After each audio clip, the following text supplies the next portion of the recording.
Olá, seja bem-vindo à Escola do Conhecimento. Sou a Sandra Luz e vamos fazer a nossa reflexão sobre o Evangelho do dia e a leitura, que é o mais importante.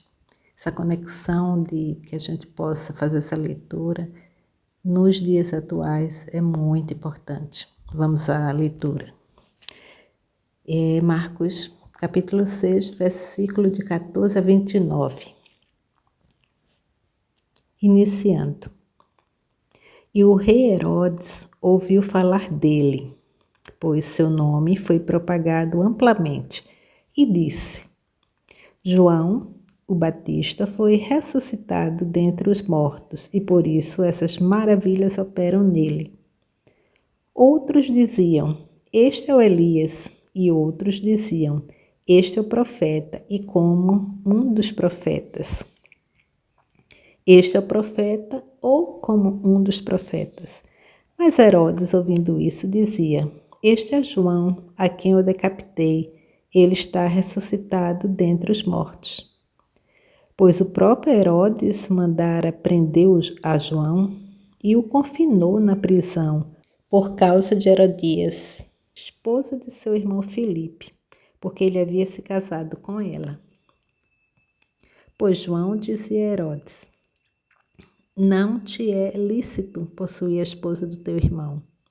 Por isso, Herodias tinha uma desavença contra ele e queria matá-lo, mas ela não podia, porque Herodes temia João, sabendo que ele era um homem justo e santo, e o observava, e ao ouvi-lo, ele fazia muitas coisas e o via de boa vontade. E chegando um dia oportuno, quando Herodes, em seu aniversário, fez um jantar aos seus senhores, altos capitães e chefes da Galiléia, e entrando a filha de Herodias, e dançando e agradando a Herodes e aos que estavam sentados com ele, o rei disse à donzela: Pede-me o que quiseres e eu te darei. E jurou-lhe, dizendo: Tudo o que me pedires, eu te darei, até a metade do meu reino. E saindo ela, disse à sua mãe: O que eu pedirei? E ela disse: A cabeça de João, o Batista. E ela veio imediatamente para junto do rei e pediu, dizendo: Eu quero que tu me des em um prato a cabeça de João, o Batista. E o rei entristeceu-se muito, todavia, por causa do juramento e dos que estavam sentados com ele, não quis deixar de atendê-la. E imediatamente o rei enviou um carrasco e ordenou que a cabeça dele fosse trazida. E ele foi e o decapitou na prisão. E trouxe sua cabeça em um prato e entregou à donzela, e a donzela a deu à sua mãe. E quando seus discípulos ouviram isso, tomaram o seu corpo e o puseram no sepulcro. Esse é o conteúdo desse evangelho, né? Sempre que eu escuto esse trecho, eu acho ele muito forte, né? Muito impactante, a palavra certa é impactante.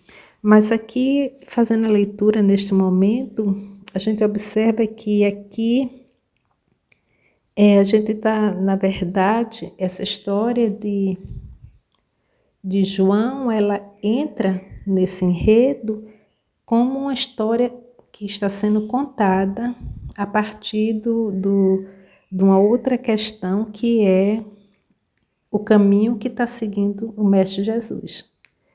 Então, o título, inclusive, é A Morte de João Batista. Então, nesse caminhar do Cristo,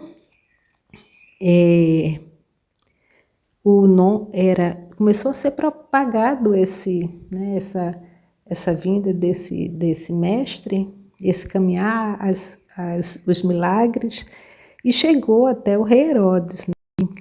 E as pessoas disseram: João Batista foi ressuscitado dentre os mortos. E outras pessoas diziam, não é João Batista, mas Elias. E aí é quando Herodes explica, né? E vem contar a história e aqui na narrativa é que vem essa história que se deu, onde o rei fez esse ato, e a gente pode vir para a nossa realidade. Vamos falar sobre nossa realidade, né? Eu coloquei o título como Cortem-lhe a Cabeça, fazendo até uma referência à rainha da história de Alice no País das Maravilhas. Eu sei que uma coisa não tem nada a ver com a outra, né? Mas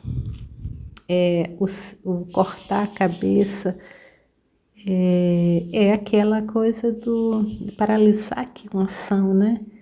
De não permitir que algo prossiga. Mas no caso a gente tem uma personagem, que é uma personagem feminina, que o João Batista, o profeta, né, o rei o escutava muito, porque achava muito bonito a inteligência e a forma como ele falava, apesar de não entender muito o que ele dizia, mas se surpreendia e se encantava com o João Batista. E tinha uma estima muito grande. Então fazer aquele ato para ele foi muito difícil, porque ele tinha era uma pessoa que ele tem muita estima, mas ele se submeteu a um capricho de alguém, porque ele havia prometido que o que essa pessoa pedisse, essa jovem pedisse, a filha da Herodias, né, ele iria cumprir. E ele jamais imaginou que seria algo tão difícil, né, que seria um sacrifício. Só que a gente tem um sacrifício a partir de uma pessoa, né, que gerou um ódio, né, uma relação negativa em relação a João, né, que tinha uma vingança. Ela fez um ato de vingança e usou, né, o rei, usou a filha para a partir de uma fala do rei, que seria: eu lhe dou até o meu reino, fazer isso que era o desejo dela, da mãe. É algo a pensar, né, gente? Era um período bem difícil, né, onde, como a gente vê em muitas histórias de vingança, e as vinganças, elas não têm resultado positivo para aquelas pessoas, né? Elas são atos insanos, né? E que para aquela alma, né, vamos dizer, da Herodias, que foi a mandante no caso, isso energeticamente é muito complexo para a própria pessoa. E a vinda do Cristo nesse caminhar, né, traz essa reflexão. A vinda do Mestre Jesus, né, que esse conteúdo, na verdade, está embutida a vinda do Mestre Jesus, né, que traz de volta toda a história do que sucedeu com João Batista, faz com que a gente entenda o seguinte, né, o Cristo faz reviver toda a história, mas essa passagem, ele está passando por ela e transmutando tudo aquilo, né? Transmutando, porque traz de volta a imagem de João vivo para todos aqueles personagens, né? Para o Herodes, para toda aquela população que acompanhou tudo aquilo, que visualizou, soube do que procedia naquele momento, né? E o Mestre Jesus, os apóstolos, né? O Mestre Jesus, posteriormente os apóstolos, eles trazem luz, né? Ele vem iluminando o caminho e vem mostrando, né, que O bem sempre vence, não importa. Quem é a luz, ela renasce, ela está viva. Ela transcende um corpo. Né? Ela transcende o físico e se mantém viva. É isso. Gratidão por ter chegado até aqui, né? Foram 10 minutos, 10 minutos e 30. Gratidão.